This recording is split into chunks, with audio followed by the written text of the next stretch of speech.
access to capital. We're going to start with a quote here at the bottom of the screen from the United States Small Business Administration.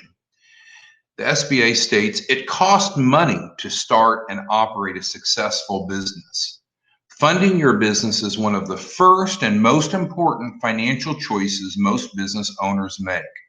How you choose to fund your business could affect how you structure and run your business." What does that mean? That means that we commonly see, especially pre-launch and startup businesses, kind of do things backwards. They might create a business plan, formal or informal, but without consideration of what access to capital do they have to implement. Because a big 3-inch, 3-ring binder does little good for us if we don't have the ability to actually implement that. So we believe that we should start with funding first and then decide what we can implement, because in many cases we can ramp up access to capital over time, but not all small businesses are going to immediately qualify for a large amount. So let's go ahead and dig into the material. A couple introductions. So BCLI, Business Credit Literacy Initiative, is a 501c3, has been one since 2016, based out of St. Louis, member of the Money Smart Alliance that was formed by the FDIC and promoted by the SBA. Secondly, we have ICS, Innovative Capital Strategies, based out of Northeast Texas, and we administer the grant from the 501c3 to educate small businesses and help them access capital. Now, ICS was formed by a group of experts, current and former SCORE mentors, SBDC advisors, business bankers, and others to address a key problem faced by most small businesses, which is access to capital. So what we're going to go through today, and it may take us a little less than an hour, when we're doing this in person in front of audiences at churches and chambers and EDCs and business organizations, of course, it's more interactive than this recorded on-demand YouTube. But this is going to be some very practical information that's applicable regardless if you're a pre-launch, startup, or existing business. In terms of my background, I was a SCORE mentor out of North Texas, and I was responsible for the workshops conducted over a 14-county area. Coming out of graduate school, I was a senior consultant with Deloitte & Touche, now referred to as Deloitte, whereby I worked on capital raise strategies for very large businesses.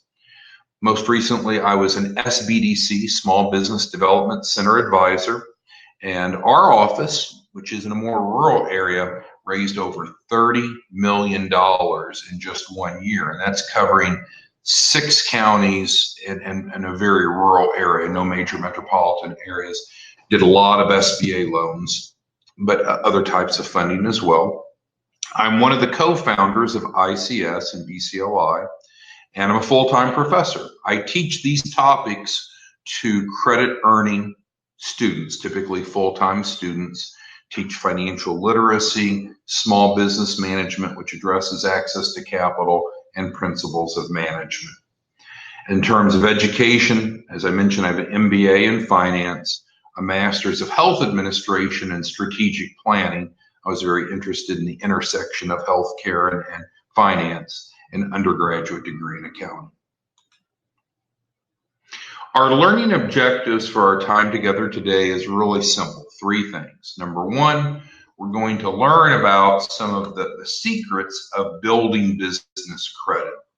Now, business credit may not be something that you've considered as part of your capital raise strategy, but after we spend a few minutes together today, I think you'll agree it should be part of it. It may not be your capital raise strategy in its entirety, but it would make sense for it to be part of the strategy. Then we're going to talk about some common mistakes that we often see small businesses making that can be a barrier from accessing capital. I think some of these will surprise you. And then we're going to wrap it up by talking about the grant subsidized program that's available to help small businesses like yours access capital. So let's go ahead and get started with learning objective number 1, which is business credit.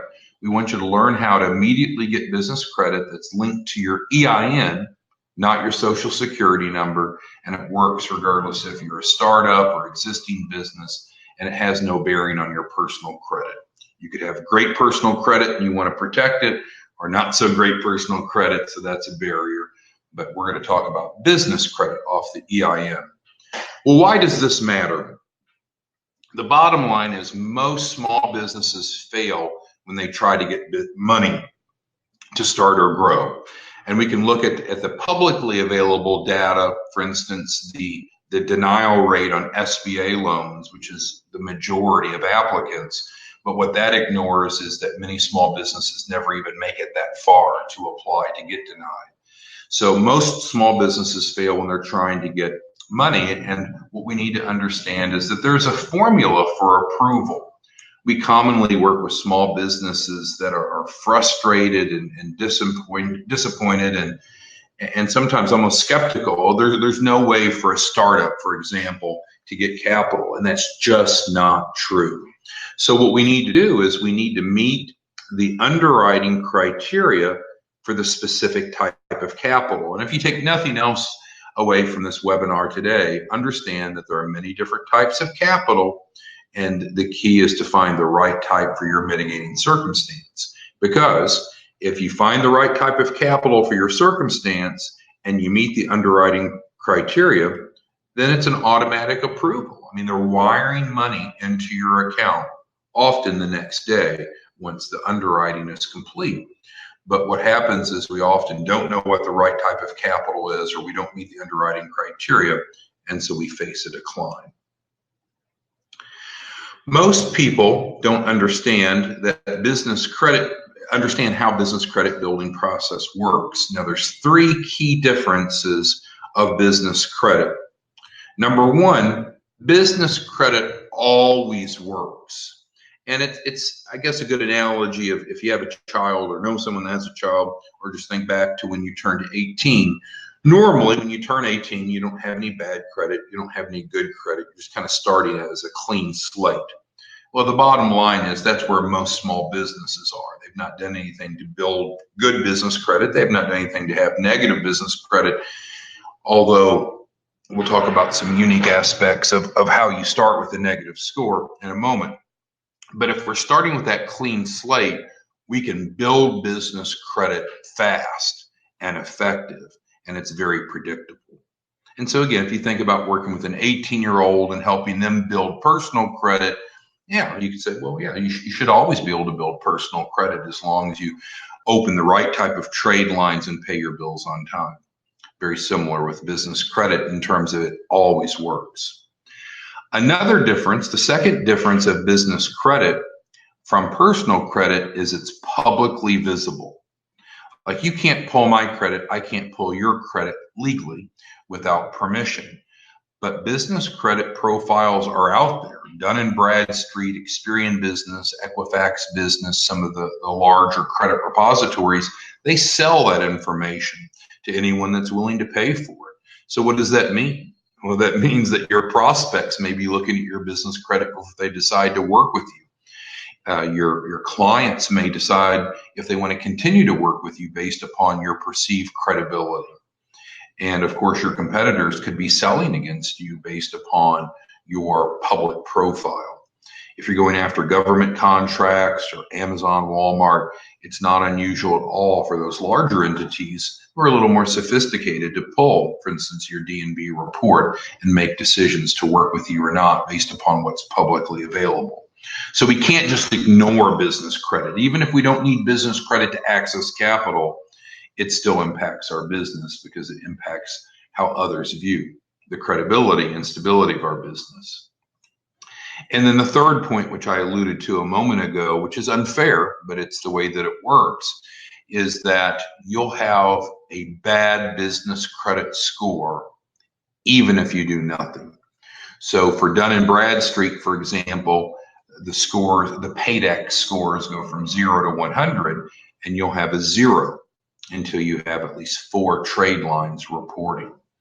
For Experian Business, even with no trade lines reporting, they'll give you a failing score. You'll typically be around a 27, 28, 29 out of 100. It's called the Intella score. So business credit is a big deal. We can't ignore it, but it is an excellent way to access capital because it's fast and it always works. So what exactly is business credit? Well, it's business credit. It's credit that's obtained through the business name, not personal. So what we see is that the business is building its own credit profile and its own credit score off of its own entity, not off the owner. So again, this is in the business name, and it's based upon the business's ability to pay. And that's huge, right? Because sometimes, especially when we're in the early phase of an entrepreneurial venture, we may not have a whole lot of documentable cash flow for our personal income, but we can certainly show the business's cash flow just simply by the business bank statements. So it helps in that regard.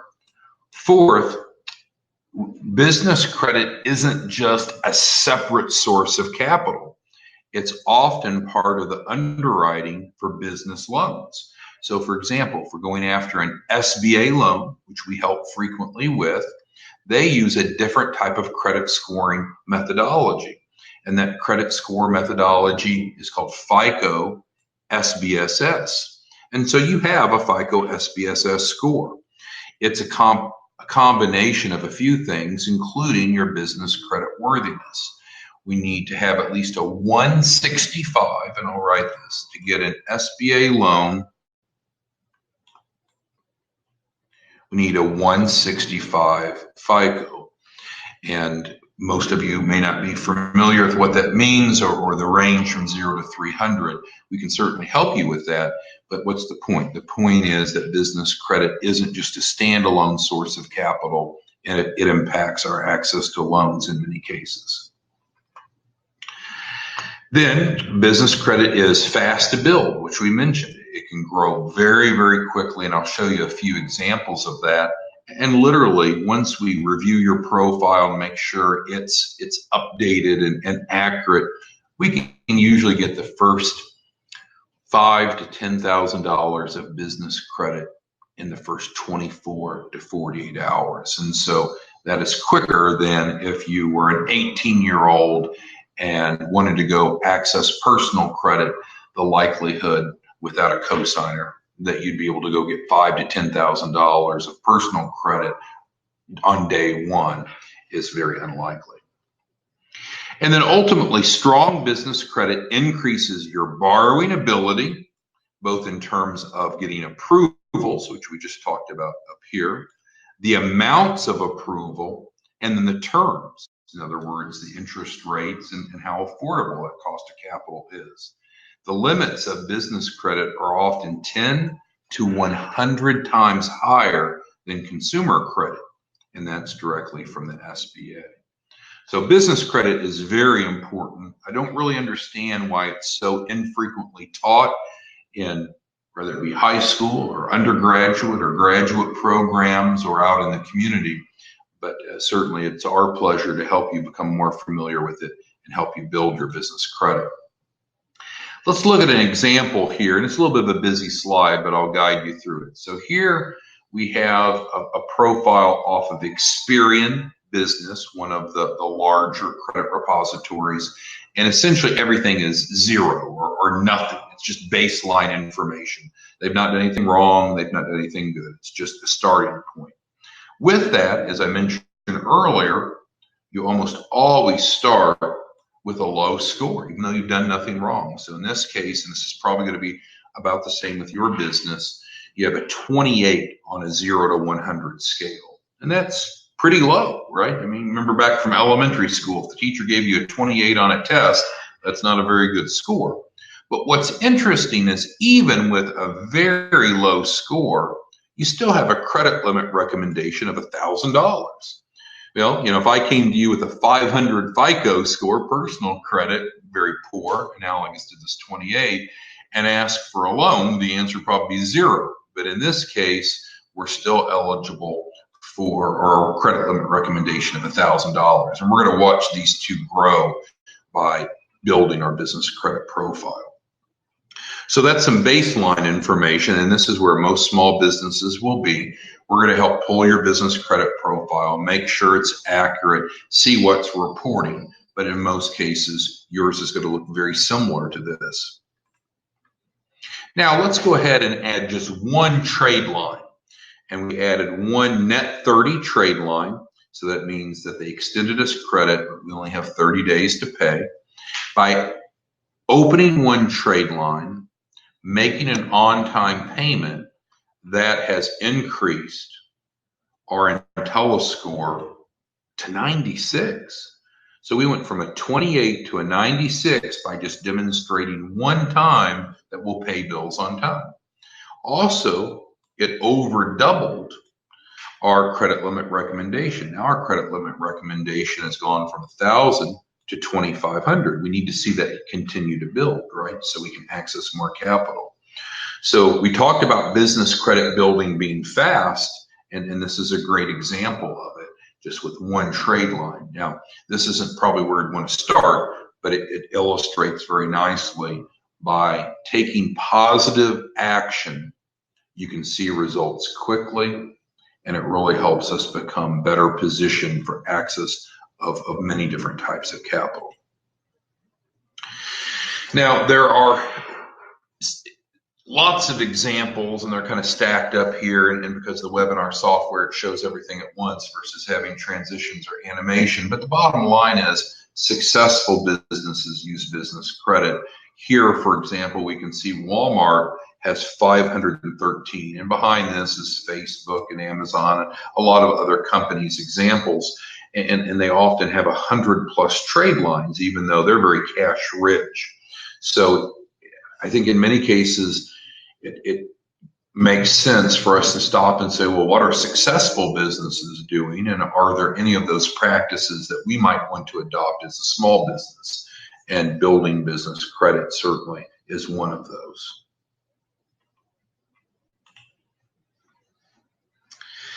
So let's talk about some key vocabulary when it comes to business credit. We mentioned that Dun & Bradstreet, commonly referred to as DNB, is one of the most influential business credit repositories, and the score that you have with them is called a PAYDEX. And again, it ranges from 0 to 100. Experian Business we talked about a bit. Here, still ranging from 0 to 100, but it's called an IntelliScore. What we said is with PAYDEX, you typically won't have any score in the beginning until you have 4 trade lines reporting. So even if you have 1, 2, or 3, typically you'll still have a 0 score.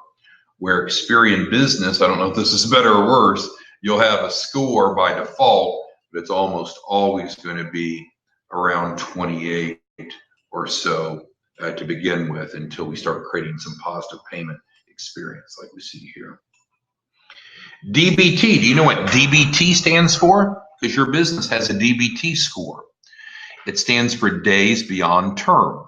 So what you want is 0. So that means when a new issuer of credit is deciding should they issue you credit, whether it be a loan, line of credit, or what have you, they're going to look to see what your payment experience has been in the past. And if your DBT is in fact a 0, that means on average, they expect that you'll pay on time or 0 days beyond term. That's preferable. If you had a DBT of 5, that means on average you've been paying 5 days late. And so they're going to anticipate if they extend you credit, you're going to pay 5 days late because that's what you've done in the past. Trade lines, these are issuances of credit that could be credit cards, lines of credit, loans, a company car, so forth. But it's an extension of credit that's reported on the bureaus. Now, it's very possible, actually probable, there's people that you pay now that just simply don't report on Dun & Bradstreet and Experian Business. Maybe your rent, for example, or other vendors. And so Dun & Bradstreet and Experian Business offer some fee-based services that you could use to try to get those trade lines reporting. But what we can do is just help you build some organic trade lines that always work. But the bottom line is we need trade lines reporting to illustrate that we pay our bills on time, and that's how we improve our business credit worthiness and increase our access to capital. Payment experiences are when we pay. Now, payment experiences on business credit is a lot different than personal credit. So for example, if we were talking to an 18-year-old and said, let's start building your personal credit, let's go get a secured credit card each month, buy a tank of gas and pay on time. And each month you'll have a new payment experience. And over time, that's going to build your personal credit. That's a true statement. It doesn't work quite the same way on business credit. Instead, on business credit, we typically only get credit or recognized or value from each trade line once. So if we opened a American Express business credit card, and even if we used it monthly and paid on it monthly, in the world of business credit, usually you're going to only get one payment experience from that. So what does that mean? That means we're going to need a lot more trade lines to create more payment experiences to qualify for bigger purchases. And then credit limit recommendations is how the system calculates based upon your business's business credit profile what they recommend that a reasonable extension of credit would be. So let's go back up here to the top. So we looked at this one earlier. We start with a base of 28. This is where we had no payment experiences showing, but we still had a credit limit recommendation of 1,000. Then we added one trade line, bumped our IntelliScore up because we showed the world that we'll pay our bills on time, and it more than doubled our credit limit recommendation. We looked at those before. But if we continue to build, it of course helps and pay our bills on time. It maintains our low risk status, improves our financial stability risk from 55 to 98. But most importantly, look at that credit limit recommendation now. Look how much it has increased. So this is what's going to allow us, for example, to go get a company car in the company name without a personal guarantee, or a fleet of company cars, for example. All right, so how do you build business credit? Hopefully we've established that it's a good thing, it's an important thing, we should do this. We can't afford to ignore it any longer. Well, how do you build it? It starts with the setup of your business. And so, of course, when you start a business, you make a decision of what type of entity. You could form a DBA, a sole proprietorship, a partnership. None of those work so well with business credit, though. We really need an LLC and a corporation, whether it be a C Corp or S Corp, and nonprofits work as well. We're going to need an EIN, and of course, we can help you with all these steps. So don't think that these are prerequisites that you have to have before you can use our grant subsidized program. That's not the case at all. But to build business credit, we need an entity, we need an EIN, so it's the unique identifier of your business, analogous to the Social Security number is for you. We're going to do best if we have a commercial business address. And if we work from our home, that's okay. And there's a few exceptions, but in general, we're going to have a better track record, more success in building business credit if we have a commercial address, because it's seen as more credible. And so you could lease a space, you could buy a building, or you could just use one of the many offerings for virtual or co-working space. Whatever that address is, though, we need to use it consistently. We frequently see, and I'll draw lines all sides of this, we see so often inconsistency. So the official address of our business needs to be on file with the IRS via our EIN, the state, which we formed up here with our LLC or corporation, with our bank, and on our website. We also need to have a business phone number that's not a cell phone number. It could be forwarded to your cell phone number, but we need to have a business phone number that's listed with directory assistance. And again, we can help you with all these, so don't worry if you don't have these in place. Then secondly, what we're going to do is make sure that your business credit profile is set up accurately and optimized. We've done this for a long time at a heavy volume pace. And I can say with confidence, maybe 1% of the business credit profiles that we look at don't need work. They almost always need work. Now, there's not a cost to improve them, and it's not real difficult, but we need to get the records accurate.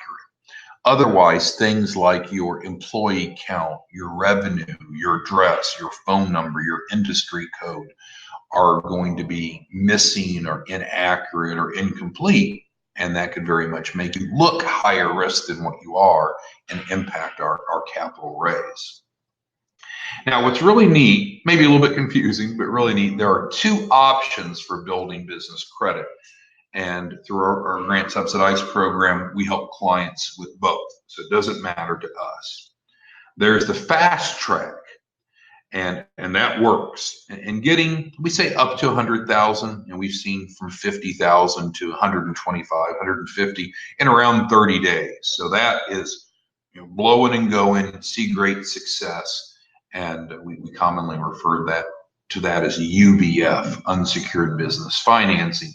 It's a beautiful thing because there's no business plan necessary. Typically, there's no collateral necessary. It's a pretty straightforward process.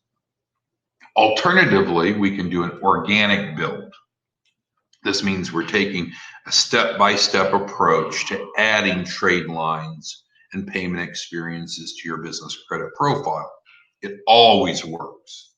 And so that's where we'll start with some net 30 accounts, like we showed you a screenshot of, and we'll get into store revolving, and then we'll get into unrestricted revolving. So this one, you have to kind of qualify for based upon your circumstances. This one always works. And so when you see some of our materials that say we guarantee $100,000 capital raise, some people say, well, that's too good to be true. That can't be accurate. Well, it is, because worst case scenario, we can always do an organic business credit build. So again, these are stacked up, and so this webinar software doesn't allow us to use transitions or animation, but the bottom line is business credit absolutely works. And you can go to our website, innovativecapitalstrategies.com, click on credibility and see a bunch of success stories. But certainly example of 24,000 here, my scribble was off, sorry, 50,000 American Express, it absolutely works. All right, so that finishes up the conversation about what is business credit and why is it important, and hopefully while you'll allow us to help you in building it, let's pivot over to our Capital Ready program. Our Capital Ready program came out last year in 2018, really in response to the success of the business credit build. So the business credit build program started in 2016, and while it always works, it sometimes isn't all that is needed for the desired capital raise. It's one element of it. So let's talk about the full program. So the grant subsidized Capital Ready program was designed to assist pre-launch startup and existing small businesses access capital to start, grow, and reach their potential. We do not compete with banks or credit unions. We are not a lender. The world does not need another lender. There are many, many lenders out there that would love to loan your business money. But you know what? You have to find the right type, right source of capital, and you have to meet the underwriting criteria. Then they'll loan you the money. I was speaking to a veteran. We have a whole program focused on veterans. That's probably our fastest growing segment. And he felt really beaten down. Obviously served his country and an admirable man.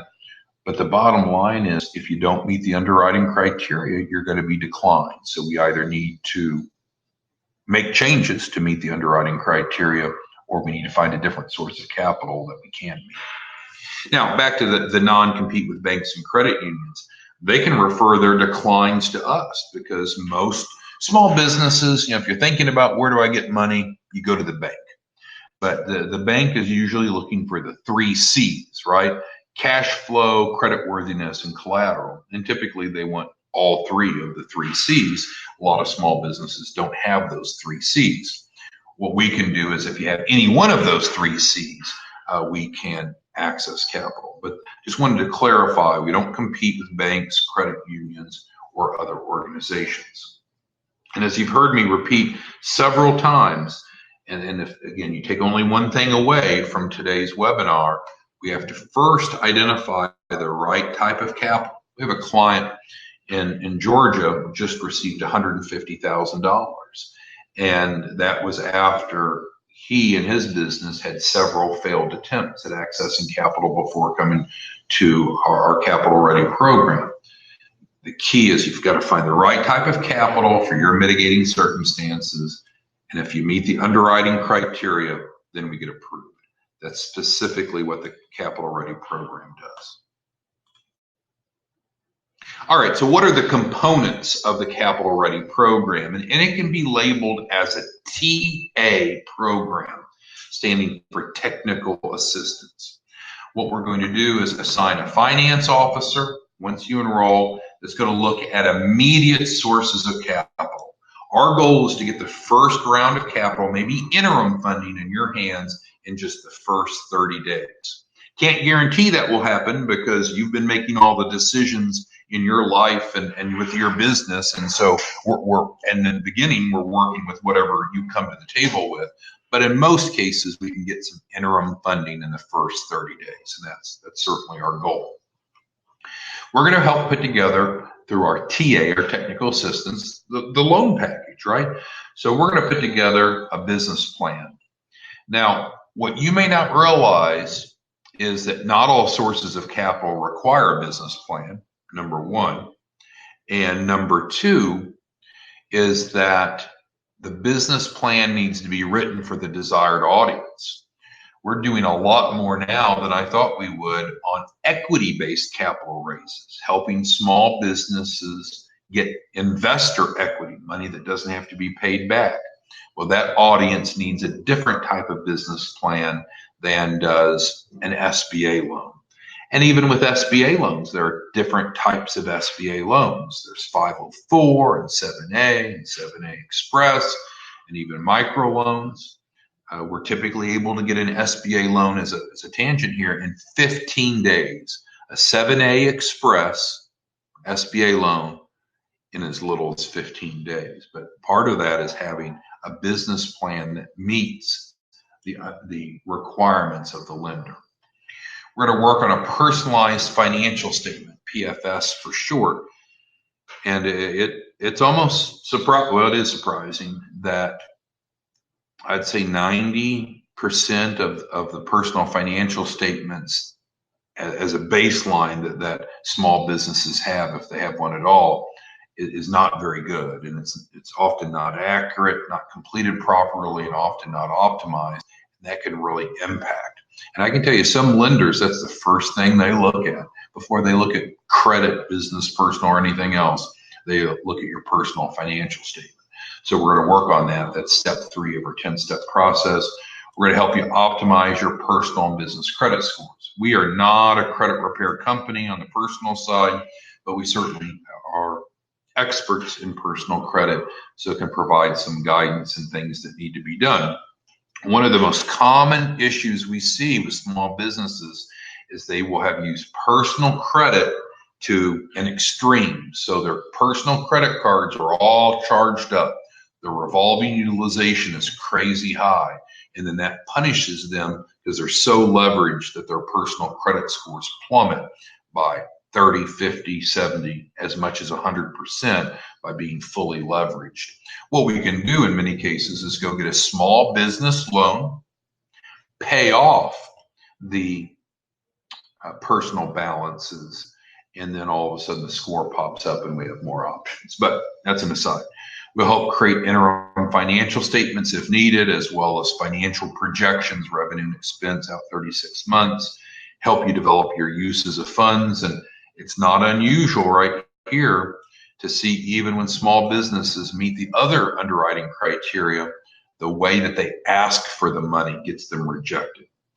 And as I mentioned a couple of times, we guarantee a capital raise at least of $100,000. Again, there's different sources of capital for different circumstances. We have a new loan program that's just rolling out today, and the minimum credit score is a 550 FICO, so personal credit score. Startups are eligible.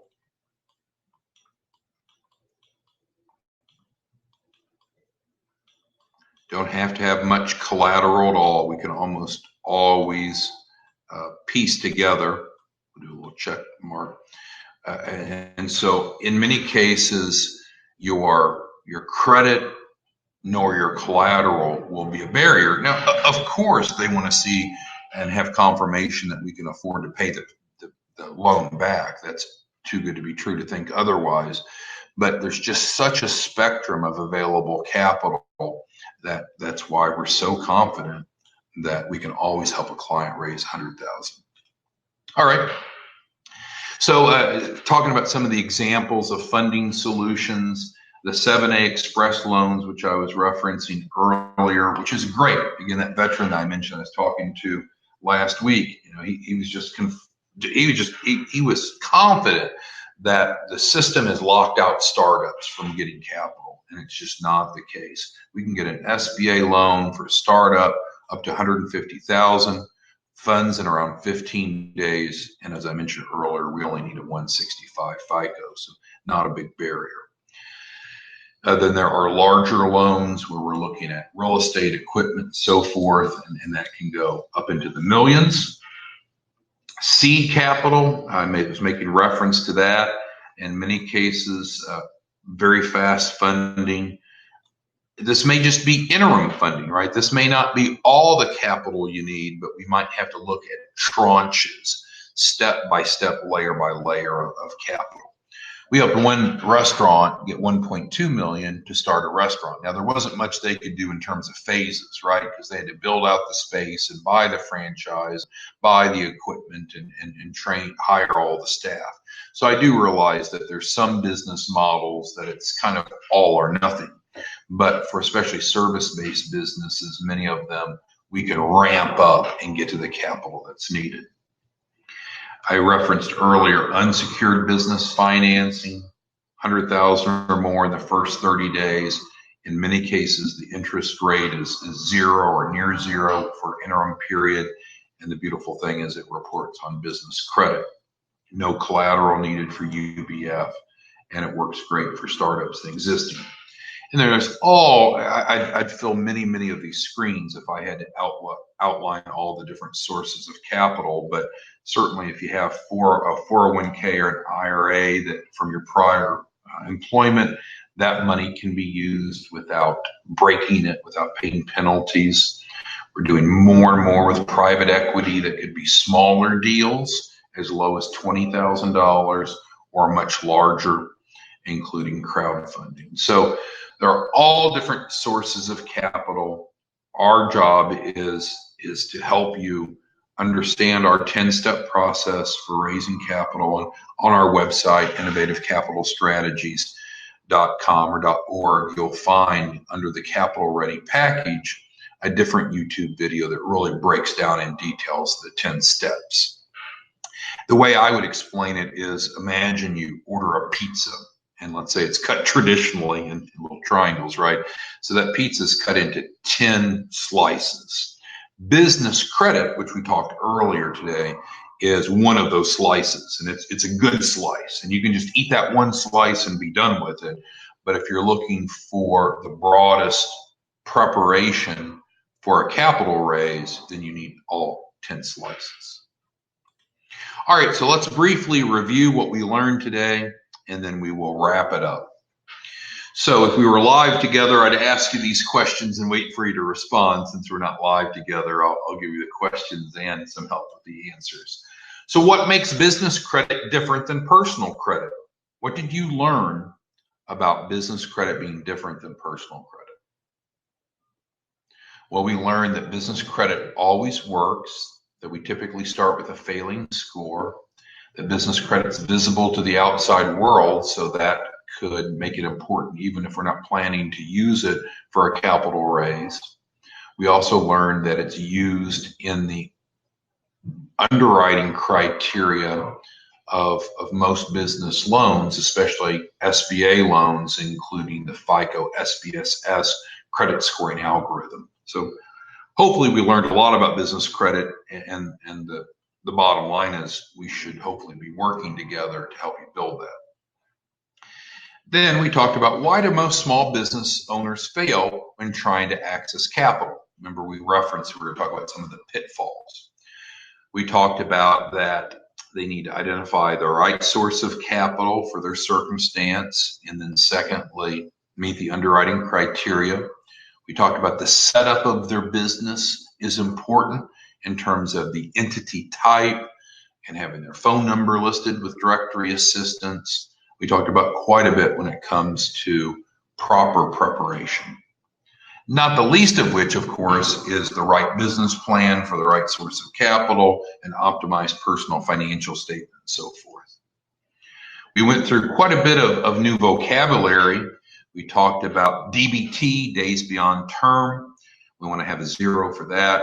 We'll help you understand what your DBT is.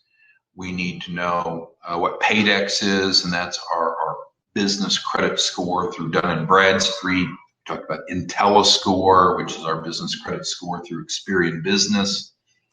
We talked about trade lines and payment experiences. All right, now I didn't give you a whole lot of detail on this one, but it emphasizes the fact that we have to find the right type of capital for your mitigating circumstances. And so if we're just looking for working capital so you can pay yourself, for example, or restructure some of your existing debt, then it'd be like a working capital loan, 7A or even a 7A Express. Then SBA 504 is used for equipment and real estate, more tangible assets. But the neat thing is we can do both of these. We work with a number of lenders really closely, and it's not uncommon that we'll access both of these to be able to cover the entire spectrum of need for the small business. We didn't exactly hit this directly, but what is the minimum personal credit score to qualify for a business loan? Well, technically, there is no minimum personal credit score, but with the sources of capital that we typically are using, the answer, and I think I made reference to this earlier, is a 550. And if you don't have at least a 550 score, we can still sit down, look at it, and create a plan to get there, or bring a credit pledge in. We have a client just this morning we were working on. His personal credit's a little banged up, and so we brought in a credit pledge, which is going to allow us to go to funding this week. All right, second to last. Does your business need to be profitable to qualify for a business loan? And we didn't really directly address this. I'll answer it in two ways. Again, there's different sources of capital for different circumstances, and so some sources of capital would require that. But the answer to this question is no. Even with the SBA, we can get an SBA loan even though that we're not showing profitability. By year 3, we need to show profitability, but we can have 2 years of losses and still qualify. And then we talked about different elements of properly setting up your business to improve access to capital. And certainly part of that is hopefully working with us and getting your business credit profile optimized, because that impacts that individual source of capital, but also has a spillover effect to many others. All right, well, we have an evaluation form, but since we're not sitting together, you won't have to fill that out. But what we'd love for you to do is to, after you finish this webinar, to go over to our website, innovativecapitalstrategies.com. click on the Capital Ready package, and there's an inquiry box. And it doesn't cost you anything, of course, and doesn't commit you to anything, but you'll give us just a little bit of information about your business, and then we can follow up, and we can even put together what's called a CAP. And I'll write that on here. A CAP, which is grant funded, is a capital acquisition plan. So it's a roadmap of how to get from where you are to where you need to be. So it gives us an understanding, might we be using multiple tranches of capital? Will all be done in one fell swoop, but it gives you a roadmap to follow.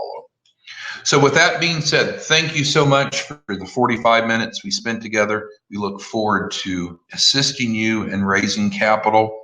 We have a great affiliate program that you'll see on our career page. And if there's other small businesses that you know that could benefit from this webinar or a live presentation, you could actually be out teaching this at local churches and chambers, and through some revenue streams, you can actually be paid to do so. Thank you so much, and look forward to hearing from you soon. Have a good day.